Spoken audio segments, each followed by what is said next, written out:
Correct, ప్రజల్ని పాలించడానికి వచ్చారా ఆటలాడుకోవడానికి వచ్చారా అని చెప్పేసి కూడా వైసీపీ అన్నమాట. వీడు ఏ పథకం అమలు చేయట్లేదు.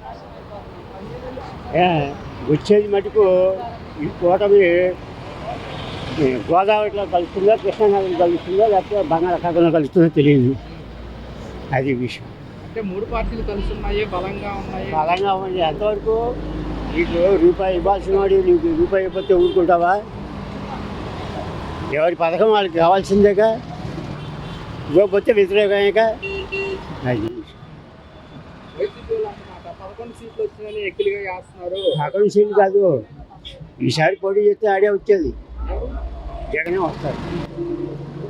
వీళ్ళు ఎంతసేపు పోగు చేసుకోవడం, వీళ్ళు అమరావతిలో పెట్టడం, పెండాకుల మీద పెట్టుకోవడం అంతే, ఏం లేదు. అది విషయం. వ్యవసాయం దండకన్నా ఏం చేయగలడు, ఏం చేయలేడు. అది విషయం. జగన్మోహన్ రెడ్డి గారు నిన్న అరటి తోట రైతుల్ని పరామర్శించారు. వాళ్ళకి గిట్టుబాటు ధర వెంటనే కల్పించాలి, ప్రభుత్వం వాళ్ళని ఆదుకోవాలని చెప్పి. ఆదుకోవాలని చెప్తాడు వాడు, ఆదరణ ఆదుకుంటాడా? ఆడు చేసేదే చేస్తాడు.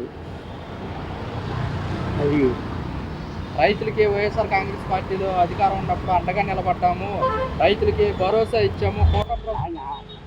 వాళ్ళు అంటాడు, మరి ఏం చేస్తాడు వాడు? ఇప్పుడు వాడి చేతిలో లేదు కదా, ఇంకే అంటాడు మాటకి. అదే వాడి చేతిలో లేనప్పుడు ఏం చేస్తాడు?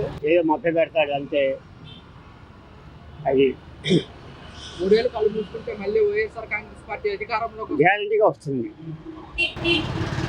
అది ఎందుకని అంటారు? అంత నమ్మకం ఏంటంటారు? నమ్మకం అంటే వాడు చేసిన పనుల మీద, వీళ్ళు చేయని పనుల మీద.